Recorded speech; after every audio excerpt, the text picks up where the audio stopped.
Bienvenidos a esta emisión del Antinoti editorial del día de hoy. Desde el 30 de mayo del 1961 no se había vuelto a ver en toda la región de Centroamérica y el Caribe que a un jefe de Estado se le quitara la vida de forma violenta.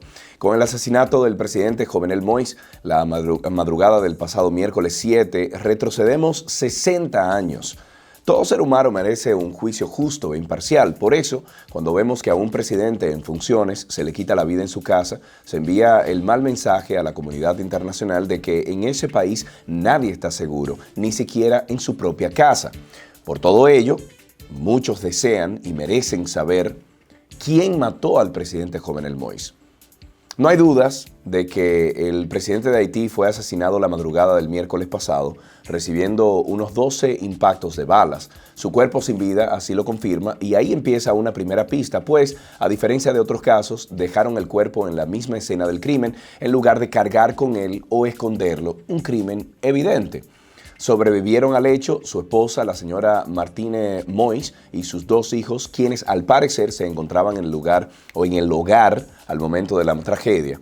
Esperamos confirmación en los próximos días de eso y de otros detalles más por parte de las autoridades de Haití que investigan el caso.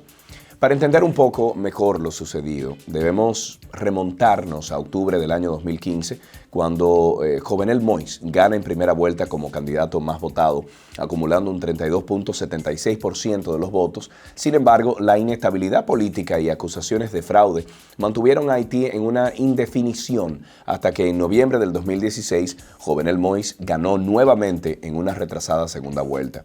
Aunque Moïse ganó con un 55.6% de los votos, la realidad es que menos del 20% del universo de votantes acudieron a las urnas y con apenas 600,000 votos a favor se elegiría al responsable de dirigir los destinos de un país de más de 11 millones de habitantes mal contados.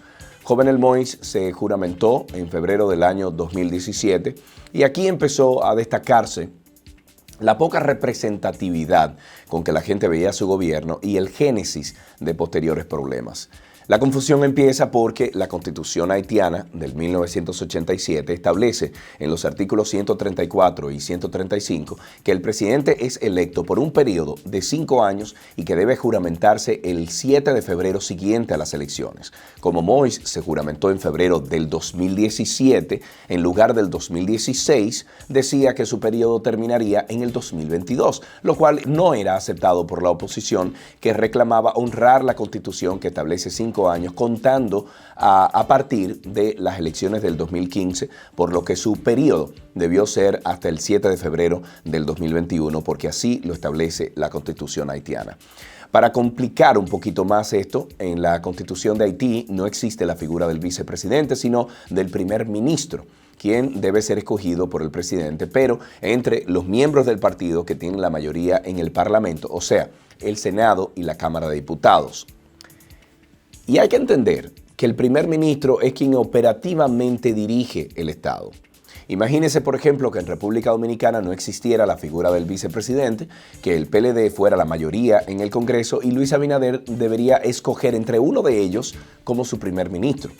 La gobernabilidad en Haití se complicó aún más porque no se celebraron elecciones en el 2019, donde se debía elegir entonces a las autoridades que entrarían en el 2020. Llegó la pandemia y el primer ministro, vamos a decir que cesó en sus funciones el pasado 7 de febrero, pero el presidente no entregó, alegando que le quedaba un año más y desde entonces gobernaba por decreto, usando como justificación la pandemia que todos hemos vivido. Ante la presión de la comunidad internacional y la oposición, Jovenel Moïse había aceptado honrar las elecciones anticipadas en septiembre de este año y deseaba introducir una modificación a la Constitución para, entre otras cosas, según comentaba, hacer un referéndum donde se actualizara la Constitución e incluso eliminara la figura del primer ministro y poner un vicepresidente o designar un vicepresidente. En todo caso, la Constitución de Haití vigente le prohibía a Jovenel Moïse aspirar por un segundo mandato o por un mandato consecutivo, porque en Haití solo se puede repostular una sola vez después de esperar 5 años, por lo que su salida del poder era inminente y por eso muchos se preguntan, ¿quién mataría al presidente de Haití sabiendo que le quedaban pocos meses en el poder? Esto nos lleva a un reducido número de posibilidades. Algunos analistas invitan a sospechar de que personas del círculo íntimo del extinto presidente estarían involucradas en todo esto, ya que indistintamente quien fuera que disparó al presidente lo hizo dentro de su casa, lugar al que llegó con relativa facilidad sin encontrar resistencia y sin que se registre haber sido repelido a la llegada o salida por ninguno de los anillos de seguridad que debe tener el mandatario. Es poco creíble que se trate de un secuestro, pues lo mataron sin ni siquiera intentar cobrar dinero. También eso descarta la supuesta orden de arresto con que lo fueron a buscar. Como también el haberlo torturado expone la costumbre del bajo mundo de terminar con la vida de quien evidentemente podría identificar al atacante. Como también esperamos que se arroje un poco de luz sobre el rol de la primera dama o bien recoger sus aportes al caso como persona que los hechos indican que estuvo en cuerpo presente al momento de la tragedia y esto lo refuerzan sus heridas. También, que tiene mucho que aportar, el señor Dimitri Geran, quien es el jefe de seguridad del presidente de Haití, quien, según han informado las autoridades del vecino país, está citado para ser interrogado los días 13 y 14 de julio. Ha despertado suspicacia que en lo que va del año, Geran había viajado varias veces a Ecuador y Colombia, aunque estos viajes se justificarían si corresponden a visitas de coordinación previa a la comparecencia de su presidente en la toma de posesión de Guillermo Lasso en mayo. De no ser así, se debería conocer mejor el motivo de dichos viajes. Unas personas que han sido identificadas y acusadas por varios medios como autores materiales del magnicidio son los llamados mercenarios. Aquí, si bien damos gracias a Dios que hasta ahora no hay ningún dominicano involucrado en esta tragedia, no menos cierto es que el pueblo colombiano no merece que le peguen una etiqueta tan negativa y que se quiera generalizar con todo un pueblo de gente educada y trabajadora solo por la conducta de unos pocos. Se ha revelado que estos contratistas llegaron hace más de un mes, circulaban por las calles de Puerto Príncipe con relativa libertad en operaciones de seguridad privada, tal vez frente a la ola de atracos y secuestros que aumentaron en los últimos tiempos, por lo que su presencia en Haití no era casual. Otro sospechoso denunciado como el autor intelectual o responsable de contratar estos mercenarios es un prominente médico de nacionalidad haitiana residente en la Florida y que ya fue apresado en Haití.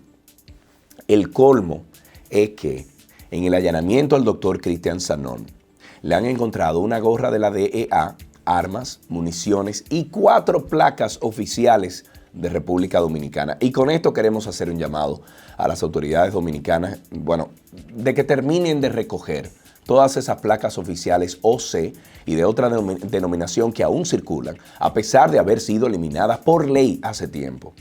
Nada bueno puede haber en un vehículo que pretenda protegerse usando placas presuntamente oficiales y, para colmo, ilegales por estar vencidas.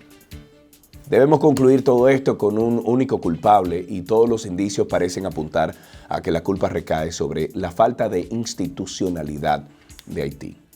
Cuando en una nación fallan las instituciones, el cúmulo de fallas construye más bien un caldo de cultivo para el caos en una especie de estado fallido, en donde quien debe proteger un presidente no cumple su misión, donde no se celebran elecciones en las fechas previstas y donde además eventos desafortunados se suman en cadenas como si fuera en una dictadura. Como vecinos nuestros, a República Dominicana es a quien más le conviene un Haití próspero y esa responsabilidad es exclusiva de sus propios ciudadanos, a lo que la comunidad internacional deberá apoyar con los recursos necesarios.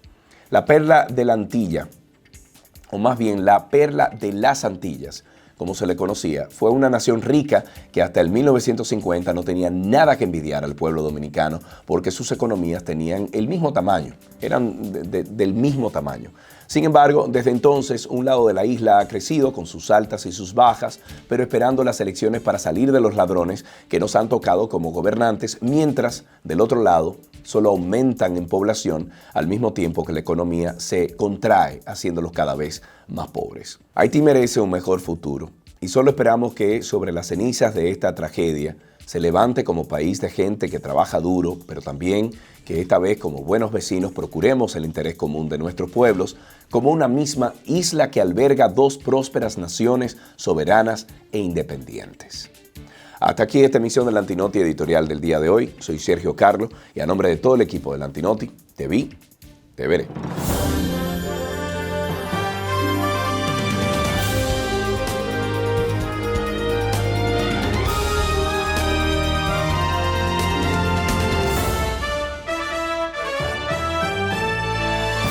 Si disfrutas el contenido que realizamos con mucho esfuerzo y dedicación, aunque tengamos gripe, aquí en el Antinoti te invitamos a colaborar económicamente con lo que puedes y que seas parte del crecimiento de esta plataforma. La mejor manera de hacerlo es a través de patreon.com/Antinoti. Ahí usted puede aportar mensualmente desde $1 hasta lo que usted desee. Puede entrar directamente a patreon.com/Antinoti, aquí dando clic a ese botón que ya me están diciendo que aparece, o al enlace que hay justo debajo en este video en la descripción. Muchas gracias.